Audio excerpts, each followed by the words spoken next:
Queridos irmãos, é com muita alegria que nesse dia 25 de agosto, nessa quinta-feira, e quinta-feira é sempre dia de unidade, dia de lava-pés, dia de perdão dado e recebido. É nesse dia que também vos apresento a nova Tolha LED do Canadá, justamente falando de toda a missão do Canadá. E tem sido um momento tão bonito, justamente coroado com essa visita do Santo Padre. E nessa revista você vai ter também um artigo sobre os textos principais da visita do Santo Padre. Enquanto vou falar para lhe dar um pequeno gosto dessa revista, e você pode ir lá no nosso Belogos e se inscrever para receber essa revista bimestral de forma regular na sua casa.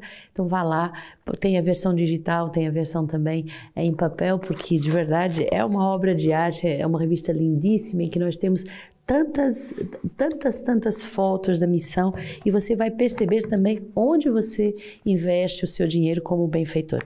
Justamente vamos folhear rapidamente essa revista, mas é uma revista em que começa com o editorial 3011 Street S West, Southwest, a morada do Pai. Tão bonito perceber que o Pai tem um endereço no Canadá, o Pai, a morada do Pai tem um endereço no sentido que ali, numa casa comum, tem a presença real do Santíssimo. Ali, numa casa comum, você pode fazer a experiência de encontrar Deus profundamente e fazer um caminho com Ele. É isso que tantos jovens universitários têm feito na nossa casa. Servir a nova evangelização na diversidade, na comunhão de carismas, é o artigo dos nossos fundadores. Também Dom Alberto, que vai falar da igreja e dos desafios dos tempos atuais. É tão bonito ver justamente as belas fotos do Canadá. Temos paisagens lindíssimas das Rochosas e de Lake Louise, mas também de grandes arranha-céus e dessa grande cidade, metrópole de Calgary, com mais de 2 milhões de pessoas, onde o desejo do money, money, money é tão importante. Também vos exorto a lerem com muita atenção esse artigo sobre protagonistas da nova evangelização pela inspiração e pela direção do Espírito Santo. É o artigo do nosso bispo do Canadá, Dom William McGranton, bispo da diocese, um homem muito santo, muito simples, mas muito feliz, justamente pela presença tanto dos irmãos como das irmãs em Calgary. The Melting Pot and the Eternal Snows, um artigo que eu mesmo escrevi sobre essa mistura entre melting pot, que é essa expressão bem americana, sobre todas as culturas que são chamadas a fundir-se, não perdendo as suas qualidades, mas fazendo uma só nação, e também as neves eternas que não param. Então, vocês vão ver um pouquinho da história da evangelização desse país, e onde hoje os desafios são enormes com essa multidiversidade de culturas, de raças e também de tribos indígenas.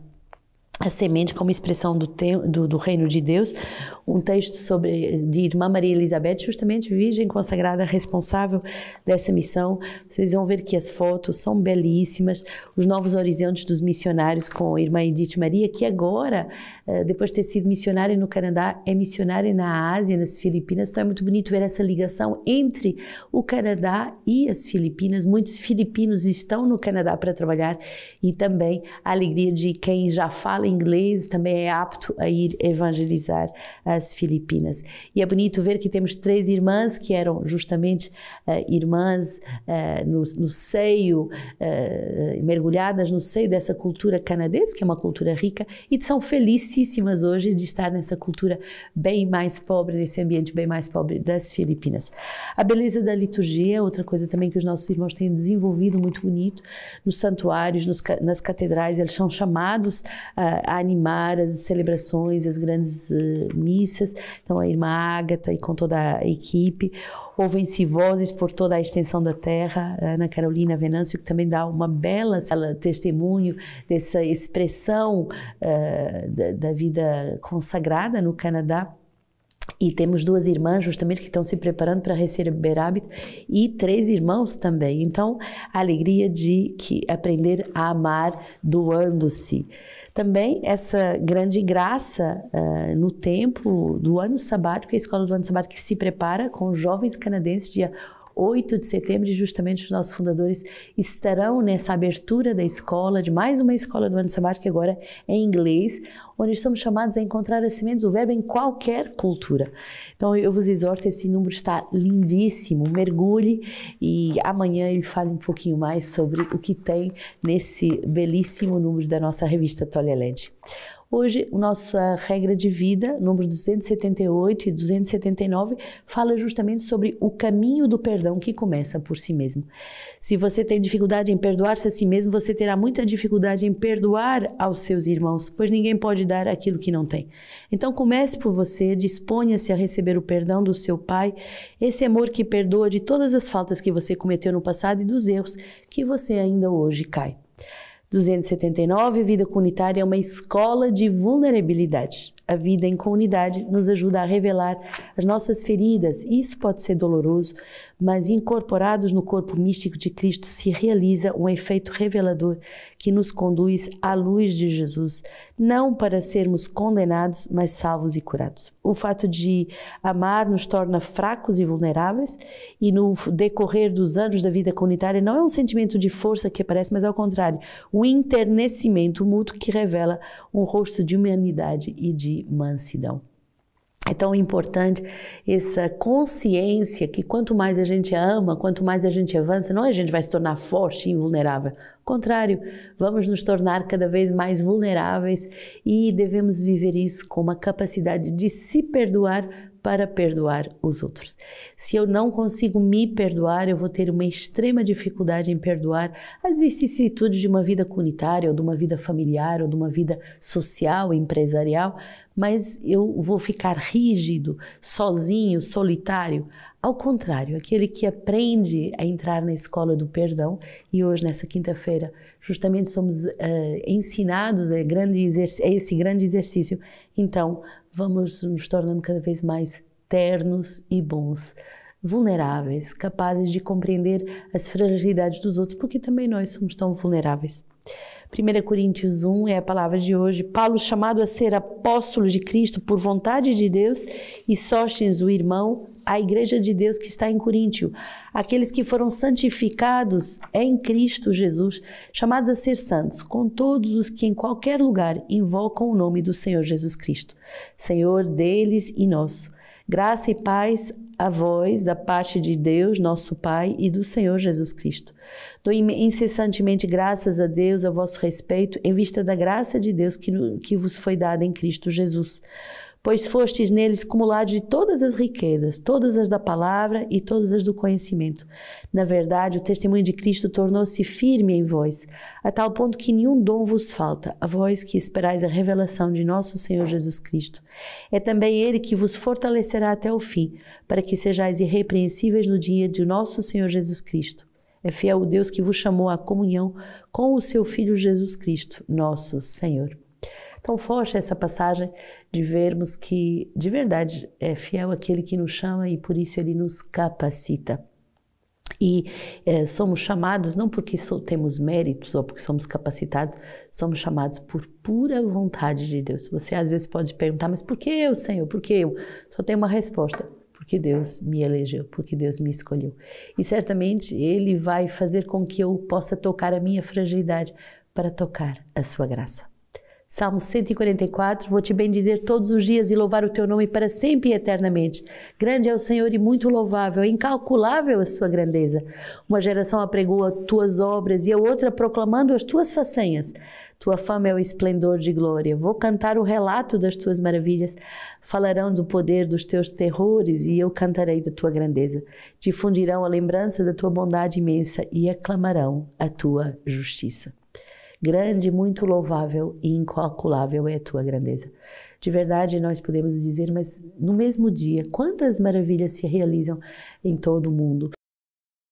no Canadá, com a visita dos nossos responsáveis, nossos fundadores, em Manaus, um grande festival de crianças, na Ásia, com a evangelização de tantos jovens, aqui no Rio de Janeiro, com esse grupo de jovens do Maranatá, pessoas que sofreram tanto, de tantas vidas sofridas na rua, nem presídios, com tantas dores, com tantos sofrimentos, muitas vezes tão injustiçados pela vida, pelo desprezo, pelo descaso, pelo abandono, pela miséria, tantas dores. E o Senhor faz tantas maravilhas. Nós temos experimentado tocar a graça de Deus em tantas vidas, nas nossas e na de tantas pessoas. Sim, Deus faz maravilhas. E uma geração vai provocá-las, apregoá-las, e a outra vai proclamar as suas façanhas. Mateus 24, vigiai, portanto, porque não sabeis em que dia o Senhor vem. Compreendei isso: se o dono da casa soubesse em que vigília viria o ladrão, vigiaria e não permitiria que a sua casa fosse arrombada. Por isso também vós, ficai preparados, porque o Filho do Homem virá numa hora que não pensais. Quem é, pois, o servo fiel e prudente que o Senhor constituiu sobre a criadagem para dar-lhe o alimento em tempo oportuno? Feliz daquele servo que o Senhor não, ao chegar, encontrará assim ocupado. Em verdade vos digo, ele o constituirá sobre todos os seus bens. Se aquele mau servo disser em seu coração, meu senhor tarda, e começar a espancar os seus companheiros e a comer e a beber em companhia dos seus dos bebedores, o senhor daquele servo virá em dia imprevisto e hora ignorada. E ele o partirá ao meio e lhe imporá a sorte dos hipócritas. Ali haverá choro e ranger de dentes. Eu creio que hoje podemos meditar na forma imprevisível com que nosso Senhor vai nos buscar. Qual é a hora? E todos os dias há pessoas que vão para a casa do Pai, umas que nós esperávamos, talvez, porque já tinha um tempo de sofrimento, uma doença prolongada, mas a hora mesmo é sempre uma surpresa. Meu Deus, ela até deu uma melhorada, ela até estava melhor, e aí vai para os braços do Pai. Nesses dias foi a chegada nos braços do pai, da mãe, da nossa irmã Judite, da avó, da Manuela. Temos que celebrar o dom da vida, mas também o dom dessa vida eterna. E ela é sempre surpreendente, ela bate à nossa porta numa hora que talvez não esperássemos. Por isso, o Senhor nos pede, vigiai. Vigiai não só porque temos medo da chegada ou porque temos medo do inferno, mas vigiai porque queremos encontrar o Pai e porque queremos que todas as vidas façam a experiência desse abraço do Pai. Hoje celebramos também São Luís, rei da França. É tão bonito quando temos um rei, uma autoridade santa. E aqui é o caso, um rei que justamente foi santo em toda a sua vida, nasceu no dia 25 de abril de 1214 e teve a graça de ter uma mãe muito religiosa que o ensinou desde o santo batismo. Filhinho, agora és templo do Espírito Santo, conserva sempre o teu coração puro e jamais o manches com o pecado. A sua rainha e a sua mãe, que se chamava Branca de Castela, justamente deu ótima educação para o seu filho e deixou que ele fosse coroado aos 21 anos para reger toda a nação, mas lhe disse, olha o teu pai, que é um penitente, que é um homem humilde, que é um homem de oração, de caridade e que participa da missa diária, e respondia aos nobres que o provocavam por causa da sua vida de piedade: se eu dedicasse tempo dobrado para os jogos ou para a caça, ninguém me repreenderia. Quer dizer que muitas vezes as pessoas que têm uma vida santa são até ridicularizadas, são até justamente sem lhes darem grande valor. E São Luís justamente vai viver uma vida santa buscando a vontade de Deus e vai tornar-se justamente esse proclamador do Evangelho. Entra no céu no dia 25 de agosto de 1270. Então, São Luís, rei da França, também São José de Calazans, todos os santos que hoje celebramos, ajudem-nos a sermos santos como o Pai é santo.